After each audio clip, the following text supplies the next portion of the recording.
اسرائیلی جہازوں نے سعودیہ عربیہ کے اوپر سے پرواز کر کے عراق کے ایٹمی پلانٹ کو بمباری سے ختم کر دیا، حالانکہ اس وقت سعودی عرب کے پاس 5 امریکی اواکس جہاز تھے، جن میں سے 2 ہر وقت اڑتے رہتے تھے، اور ان میں اتنی صلاحیت تھی کہ سعودی عرب کی حدود کے اندر فضا میں کوئی بھی چیز داخل ہوتی تو ان کے ریڈار سے وارننگ کی گھنٹیاں بج اٹھتیں۔ لیکن اسرائیلی جہاز وسطی سعودیہ عربیہ سے گزر کر خلیج کی طرف سے عراق پر حملہ آور ہوئے، لیکن ان اواکس نے ان کی سعودی حدود میں پرواز کرنے کی کوئی اطلاع نہ دی۔ میں نے خود ریاض میں دیکھا ہے کہ پرانے ہوائی اڈے پر اواکس جہاز کھڑے تھے اور ان کا سارا عملہ امریکی تھا۔ غیر ملکی تو دور کی بات ہے، کسی سعودی اعلیٰ ترین افسر مثلاً سعودی سول ایسوسی ایشن کے وقت کے چیئرمین ڈاکٹر ناصف اوصاف کو بھی اس اڈے پر جانے کی اجازت نہ تھی۔ اواکس سے حاصل کردہ تمام معلومات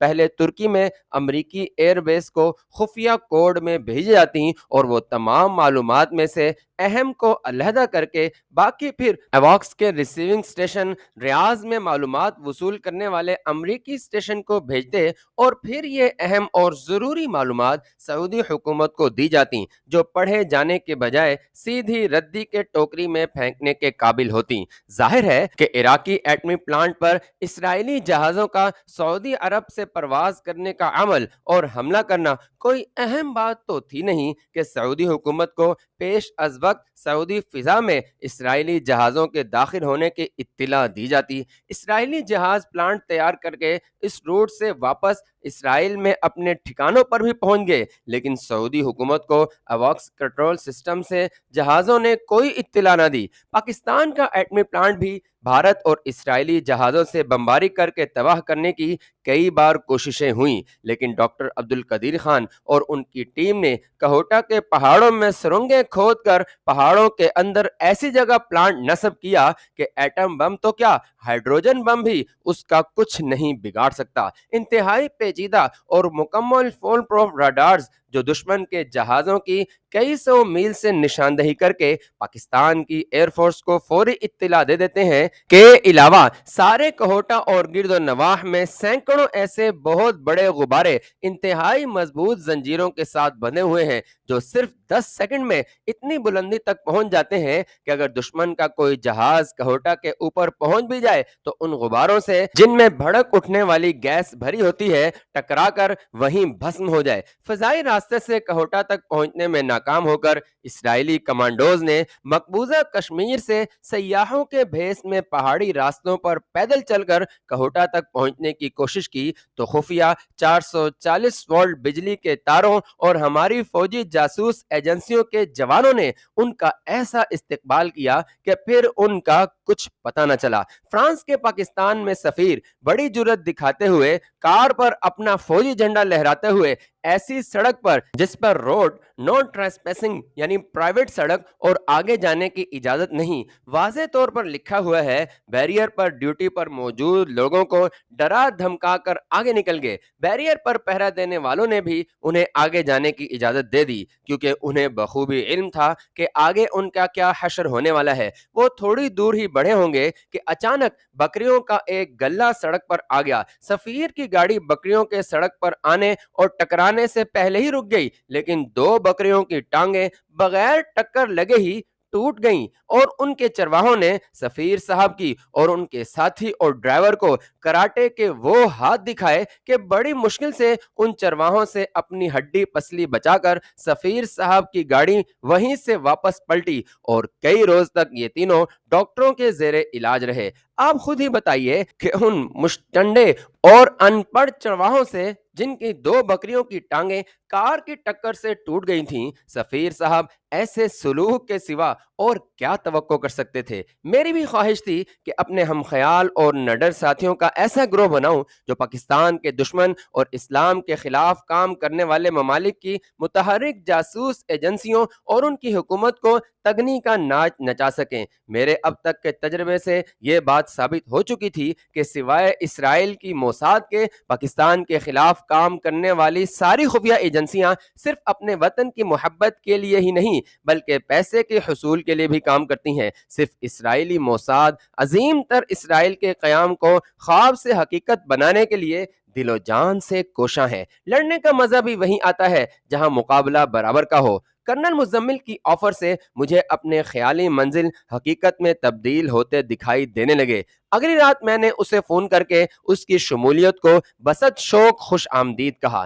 فریدوں سے بڑی مشکل سے رابطہ ہوا جب میں نے اسے بتایا کہ اس کی بیوی، لڑکے اور خزانے کے ساتھ میں بینکاک پہنچ چکا ہوں اور میرے ہمراہ اس کی بیوی اور لڑکے کے علاوہ چند ساتھی بھی ہیں جن کے لیے پاکستانی پاسپورٹ درکار ہے، تو راجے نے کہا کہ پاکستانی ایمبیسی والے پاسپورٹ بنانے میں 5-6 روز لگا دیں گے، اس لیے خزانہ لینے کے لیے میں فوری طور پر خود بینکاک آ جاتا ہوں۔ تو میں نے صاف انکار کرتے ہوئے کہا کہ جب تک ہم سب پاکستان نہ پہنچ جائیں میں تمہیں خزانہ ہرگز نہ دوں گا۔ راجہ میرے اس جواب سے چراغ پا تو بہت ہوا، لیکن بینکاک میں اس کی کیا چلتی تھی اور مجھے بھی وہ اچھی طرح سے جانتا تھا کہ مجھ سے بلا وجہ تکرار کرنے اور روب ڈالنے والوں کو میں اپنی زبان سے جواب دینے کے بجائے پستول یا ریوالور کی گولی سے جواب دیتا ہوں، اور ان ہتھیاروں سے چلی ہوئی گولیاں کسی چھوٹے بڑے، صاحب اقتدار یا مجبور، دولت مند یا غریب میں ہرگز تمیز نہیں کرتی۔ راجہ نے مجبور ہو کر کہا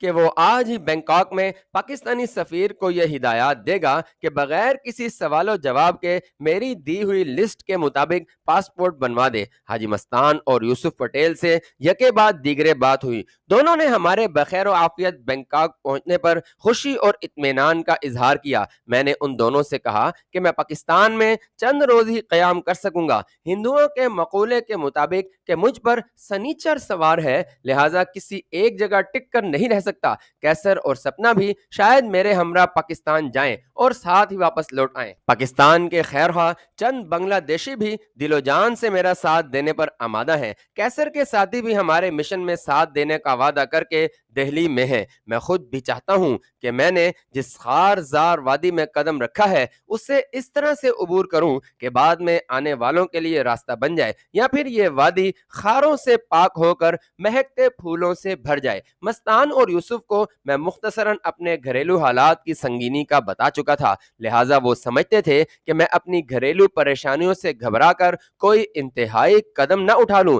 دونوں نے یہی کہا کہ بہتر یہی ہے کہ پاکستان میں اپنے قیام کو مختصر کر کے 1 مہینہ بینکاک، سنگاپور اور ملائیشیا میں محض تفریح کے لیے گزارو۔ تمہیں اس وقت سکون اور آرام کی بہت ضرورت ہے۔ اس 1 مہینے میں دل و دماغ پر کوئی بوجھ نہ رکھو۔ اس دوران اگر تمہارے بنگلہ دیشی ساتھی اور کیسر کے گزشتہ مشنوں میں لائے ہوئے لڑکے بھی تمہارے ساتھ کام کرنے پر آمادہ ہو گئے تو بے شک اپنے فیصلے کے مطابق اپنا گروہ تشکیل دے کر اپنے مشن کو آگے بڑھاؤ۔ ہم دونوں دامے درمے سخنے تمہاری ہر ممکن نہ صرف مدد کریں گے بلکہ تمہیں اندرونی اور انتہائی خفیہ ان چالوں سے بھی آگاہ کریں گے جو دنیا بھر میں پاکستان دشمن عناصر نے اسلام کے اس قلعے کو سر کرنے کے لیے تیار کر رکھی ہیں، جبکہ ان پر عمل پیرا بھی ہیں۔ اتنی ٹیلی فون کالز کے بعد جب میں ہوٹل لوٹا تو دوپہر کے 2 بج رہے تھے۔ میں نے ریسیپشن سے کمرے کی چابی لی تو ساتھ ہی سپنا کی لکھی ہوئی 2 چٹیں بھی ملی کہ مجھے فوراً ملیں۔ میں سخت اذیت میں ہوں۔ میں نے وہیں سے ہاؤس ٹیلی فون پر سپنا سے بات کی تو اس کی رندھی ہوئی آواز سے صاف ظاہر ہو رہا تھا کہ وہ خاصی دیر تک روتی رہی ہے۔ میں سیدھا اس کے کمرے میں گیا تو سپنا نے بتایا کہ راجے کا لڑکا صبح سے کئی بار نہ صرف ٹیلی فون پر اسے پریشان کر چکا ہے بلکہ 4 مرتبہ اس کے کمرے کا دروازہ کھٹکھٹا کر خود کو اندر بلانے کے لیے زور دیتا رہا ہے۔ راجے کا لڑکا ہمارے لیے مصیبت بن چکا تھا۔ میں نے کیسر کو بھی سپنا کے کمرے میں ہی بلوا لیا اور راجے کے لڑکے کو بھی فون پر کہا کہ وہ سپنا کے کمرے میں آئے، اس سے کچھ ضروری باتیں کرنی ہیں۔ لڑکے نے جواب دیا کہ باتیں تمہیں کرنی ہے، لہٰذا تم میرے کمرے میں آؤ، اور یہ یاد رکھنا میں تمہارا ماتحت نہیں بلکہ راجہ تری 2 کا لڑکا ہوں۔ اس کی یہ بات سن کر میرے تن بدن میں آگ لگ گئی۔ میں نے نمبر 2 اور اس کے ایک ساتھی کو یہیں بلوا لیا۔ ہم چاروں لڑکے کے کمرے کی طرف روانہ ہو گئے۔ دروازے کے سامنے میں کھڑا رہا اور میرے تینوں ساتھی دونوں سائیڈوں سے لگے ہوئے تھے۔ دروازہ کھٹکھٹانے پر ایک تھائی نے دروازہ کھولا جو شکل سے ہی گنڈا دکھائی دے رہا تھا۔ اس کے علاوہ کمرے میں قماش کے 3 اور تھائی موجود تھے اور بعد دوپہر کی شراب کی محفل کا آغاز ہو چکا تھا۔ دن کے وقت پینے والے زیادہ تر جن اور برین سے آغاز کرتے ہیں۔ ان گنڈوں نے مجھے خوفزدہ کرنے کے لیے میز پر 3 بڑے چاقو اور ایک پسٹل رکھا ہوا تھا۔ میں کمرے میں داخل ہوا تو راجے کے لڑکے اور چاروں تھائیوں نے میری آمد کا کوئی نوٹس نہیں لیا۔ ان کے اسلحے کی نمائش کی اس بچگانہ حرکت سے میں ہنس پڑا۔ میرے پیچھے کیسر نمبر 2 اور اس کا ساتھی بھی میرے کمرے میں آ گئے۔ میں اس ہوٹل میں کوئی ہنگامہ کرنا نہیں چاہتا تھا اور میرا مقصد صرف یہ تھا کہ راجے کے لڑکے کو اچھی طرح سے سبق دیا جائے۔ میں وہیں کھڑے کھڑے نمبر 2 کو انگریزی میں کہنے لگا کہ ان سور کی اولاد تھائیوں کو بتائے کہ میں کون ہوں اور خنسا سے میرے کیسے تعلقات ہیں۔ نمبر 2 نے بمشکل 2 منٹ میں تھائی زبان میں انہیں مخاطب کیا اور 2 بار خنسا کا نام لیا۔ سپنا بھی ہمارے پیچھے پیچھے اس کمرے میں آ چکی تھی۔ نمبر 2 کی 2 منٹ کی تعارفی گفتگو کا نتیجہ یہ نکلا کہ چاروں تھائی اپنے اپنے اسلحے اٹھا کر جانے لگے تو میں نے انگریزی میں کہا کہ انہیں یہیں چھوڑ جاؤ۔ وہ پسو پیش کرنے لگے تو میں نے اپنا پسٹل نکال لیا۔ ادھر کیسر نے نمبر 2 کے ساتھی کے ساتھ ان چاروں کو تھپڑ مارنے شروع کر دیے۔ تھپڑ لگنے کی دیر تھی کہ چاروں گنڈے اپنا اسلحہ وہیں چھوڑ کر دم دبا کر بھاگ گئے۔ راجے کا لڑکا گزشتہ شام سے مسلسل شراب پینے سے خود کو چوہے کے بجائے شیر سمجھنے لگا تھا۔ تھائی گنڈوں کو بھاگتے دیکھ کر میز پر پڑے پسٹل کی طرف بڑھا۔ اسی لمحے میں نے ایک زوردار کک جمائی۔ وہ لڑکھانیاں کھاتے ہوئے فرش پر جا گرا۔ میرے اشارے پر نمبر 2 اور اس کے ساتھی نے اسے اٹھا کر کرسی پر بٹھا دیا۔ میں نے اسے کہا تم سپنا کو اپنے کمرے میں بلا رہے تھے اور اس میں ناکام ہو کر کئی بار اس کے کمرے میں جانے کی کوشش بھی کی۔ سپنا اب تمہارے سامنے ہے، بولو اسے کیا کہنا چاہتے ہو؟ راجے کا لڑکا بولا یہ اپنے قبیلے کے سردار کی داشتہ تھی اور پھر میرے بھائی کے ساتھ بھی ایک رات گزار چکی ہے۔ اگر میں نے اسے اپنے کمرے میں بلا لیا تو کون سی قیامت ٹوٹ پڑی؟ میں اس بدقماش لڑکے کے ساتھ کچھ کرنے کا سوچ ہی رہا تھا کہ کیسر نے اسے پکڑ کر اس کی دھنائی شروع کر دی، جس میں نمبر 2 اور اس کا ساتھی بھی شریک ہو گئے اور اسے اس وقت چھوڑا جب وہ مکمل طور پر بے ہوش ہو چکا تھا۔ اسے اسی حالت میں چھوڑ کر اور دروازہ بند کر کے ہم اس کے کمرے سے باہر آ گئے۔ مجھے آج سپنا سے اس کے ماضی کے متعلق کچھ سوال پوچھنے تھے، لیکن میں نے انہیں اگلے دن پر ملتوی کر دیا اور کھانا کھا کر پاکستانی سفارت خانے کو چل دیا۔ چلنے سے پہلے میں نے کیسر کو کہا کہ ہوٹل میں ہی فوٹوگرافر کی دکان سے سپنا، رانی اور اس کے لڑکے اور رضی اور اس کی بیوی مسز ڈیوڈ اور سونیا کے پاسپورٹ سائز کی 6 فوٹو بنوائے۔ سونیا کا نام میں نے اپنے پاسپورٹ پر درج کروانے کا فیصلہ کیا تھا کیونکہ میں نہیں چاہتا تھا کہ راجے کو کسی قسم کا بھی سونیا کے متعلق شک پیدا ہو۔ میں یہ سب پیش بندی کے لیے کر رہا تھا کیونکہ سونیا اتنی پیاری گڑیا جیسی معصوم بچی تھی کہ جی چاہتا تھا کہ اسے اپنی بیٹی بنا لوں، لیکن جب اپنے گھر کی طرف دیکھتا تھا تو دل کہتا تھا کہ کیوں اس معصوم بچی کو اس جہنم میں دھکیلنے کا سوچ رہے ہو جس سے تم خود بچتے پھرتے ہو۔ بینکاک میں پاکستانی سفارت خانہ گریس ہوٹل کے بالکل سامنے سڑک کی دوسری جانب واقع ہے۔ گیٹ پر ہی پہرے دار نے مجھ سے ایسے ذاتی سوال پوچھے جیسے شادی کے طالب کسی امیدوار سے لڑکی کے والدین پوچھتے ہیں۔ اس کے سب سوالوں کے بے حد تحمل سے جواب دینے کے بعد اس نے مجھے 3rd سیکرٹری تک جانے کی اجازت دے دی۔ سفارت خانے کی 4 دیواری میں داخل ہوتے ہی مجھے یوں محسوس ہونے لگا جیسے زندہ فرعونوں کی سلطنت میں آ گیا ہوں۔ آدھ گھنٹہ انتظار کروانے کے بعد 3rd سیکرٹری نے مجھے شرف بازیابی بخشا۔ میں نے اسے کہا کہ مجھے سفیر صاحب سے ملنا ہے تو اس نے میرے پاسپورٹ کو الٹ پلٹ دیکھتے ہوئے کہا اوور سٹے یعنی مقررہ وقت سے زیادہ قیام کا مسئلہ ہے۔ میں نے کہا جناب مجھے ایک ذاتی کام کے سلسلے میں سفیر صاحب کو ملنا ہے اور انہیں اسلام آباد سے میری آمد کی اطلاع بھی مل چکی ہے۔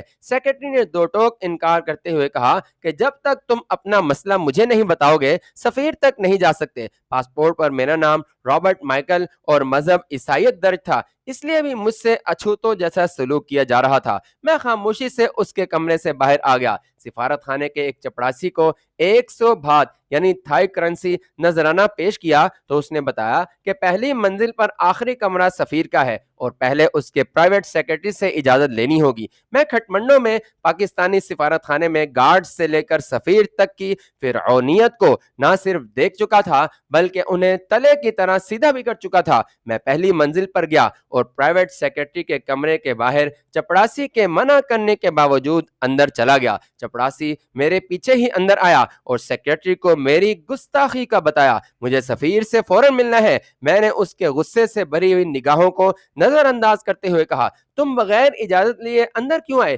پرائیویٹ سیکرٹری نے تحکمانہ لہجے میں مجھ سے پوچھا۔ اس لیے کہ یہ سفارت خانہ تمہاری ماں کے جہیز کا حصہ نہیں بلکہ پاکستانی عوام کی ملکیت ہے، اور اگر 5 منٹ کے اندر تم نے مجھے سفیر سے نہ ملایا تو میں تمہاری ہڈیاں توڑ دوں گا۔ میں نے یہ کہتے ہوئے اسی کی ٹیبل سے کاغذ اور قلم اٹھایا اور اس پر راجہ تریدیو کے حوالے سے لکھا کہ مجھے فوراً ملنا ہے۔ یہ کاغذ اس کے سامنے رکھ کر میں نے پسٹل نکالا، اس کی نال سے اشارہ کرتے ہوئے اسے کہا کہ سفیر کے کمرے میں جائے۔ جو کام شرافت، اخلاق اور تحمل مزاجی سے نہ ہو سکا وہ کام پسٹل کی نال نے کر دکھایا۔ سیکرٹری میرا کاغذ لے کر سفیر کے کمرے کی طرف چلا گیا۔ میں اس کے پیچھے ہی تھا۔ وہ اندر داخل ہوا تو اس کے ساتھ ہی میں بھی کمرے میں چلا گیا۔ شاندار فرنیچر سے آراستہ اس بڑے کمرے میں آبنوس کی بڑی آفس ٹیبل کے پیچھے سفیر صاحب ایگزیکٹو چیئر پر بیٹھے ہوئے تھے۔ یہی وقت تھا کہ یا میں اینک کے پیچھے اس کی گھورتی آنکھوں اور ماتھے پر پڑی شکنوں سے متاثر ہو کر ہتھیار ڈال لیتا اور یا اپنے طرز عمل سے اسے احساس دلاتا کہ یہ شخص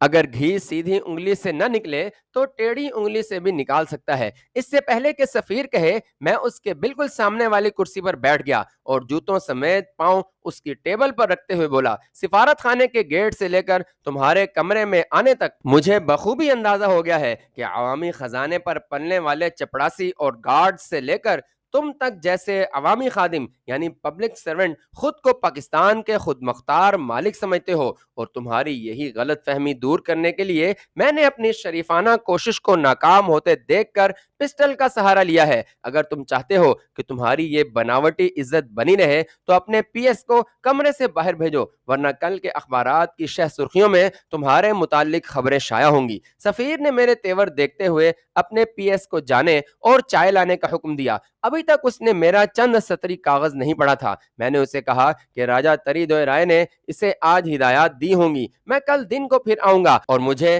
اپنے ہمراہیوں کے لیے 2 گھنٹے کے اندر پاسپورٹ مل جانے چاہیے۔ یہ کہہ کر میں اٹھا اور سفیر کے چائے پینے کے لیے زور دینے کے باوجود کمرے سے نکلتے وقت اسے کہا، اپنے سٹاف کو بتا دینا کہ ہمیں بغیر کسی روک ٹوک کے تمہارے پاس آنے دیا جائے، اور تم بھی کسی فرضی میٹنگ کا عذر کر کے نہ تو سفارت خانے سے غائب ہونا اور نہ ہی ہمیں انتظار کا کہا جائے۔ میں تمہاری رہائش گاہ اور تمہاری فیملی کے افراد کے متعلق پوری جانکاری رکھتا ہوں۔ مجھے اس بات پر مجبور نہ کرنا کہ مجھے سفارت خانے کے بجائے تمہارے گھر پر دستک دینی پڑے۔ یہ کہہ کر میں سفارت خانے سے باہر آ گیا۔ میں جانتا تھا کہ میرا طرز عمل شریفانہ نہ تھا، لیکن یہ بھی جانتا تھا کہ لاتوں کے بھوت باتوں سے نہیں مانتے۔ چائے پینے کے لیے میں سامنے ہی گریس ہوٹل میں چلا گیا۔ یہ ہوٹل مڈل ایسٹ کے تیل کی دولت سے مالا مال عرب شیوخ اور ان کے حواریوں کے لیے مخصوص ہے۔ اس ہوٹل میں عربی طرز رہائش سے آراستہ کمرے، لابیاں اور ڈائننگ ہال ہیں۔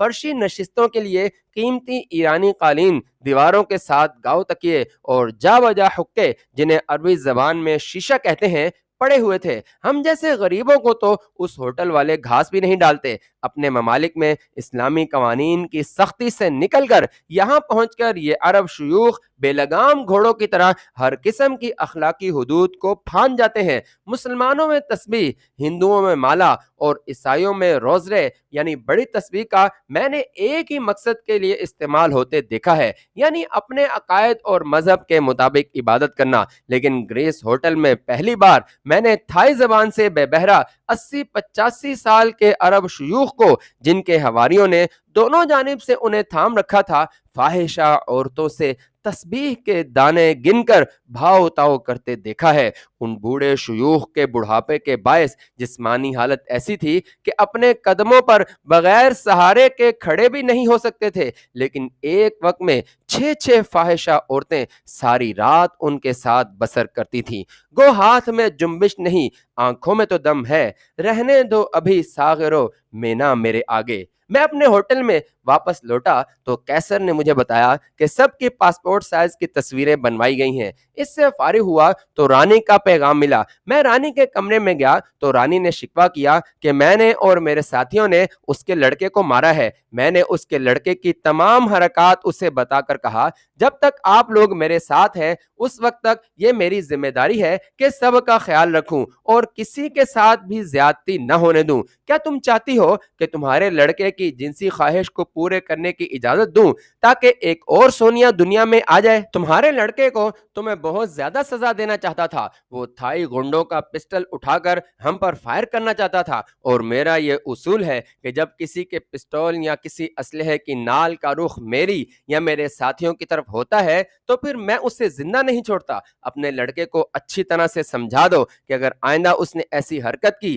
یا میری حکم عدولی کی تو اپنے قدموں سے پاکستان پہنچنے کے بجائے 4 لوگ اس کا کفن بکس اپنے کندھوں پر اٹھا کر اس کے باپ کے پاس لے جائیں گے۔ رانی خود بھی اپنے لڑکے کی خود سری سے نالاں تھی۔ میری بات سن کر کہنے لگی، اس کے ساتھ جو مناسب سمجھو وہی سلوک کرو۔ مجھے تو میری سونیا مل گئی ہے اور اب میرا دل اس خیال سے ہی تڑپ اٹھتا ہے کہ مجھے بہت جلد اس سے جدا ہونا پڑے گا۔ میں نے رانی کو راجہ تری دیو سے ہونے والی گفتگو کا بتایا اور کہا، مجھے ایسا محسوس ہوتا ہے کہ راجہ صرف اپنے جواہرات میں ہی انٹرسٹڈ یعنی دلچسپی رکھتا ہے۔ میں آئندہ 2-3 روز میں 2 دنوں کے لیے سنگاپور جا رہا ہوں۔ وہاں کی جواہرات کی مارکیٹ نہایت معقول قیمت پر انہیں فروخت کیا جا سکتا ہے۔ اگر تم چاہو تو سونیا کے لیے جو جواہرات تم نے الگ کر رکھے ہیں انہیں بھی وہیں فروخت کر دیا جائے۔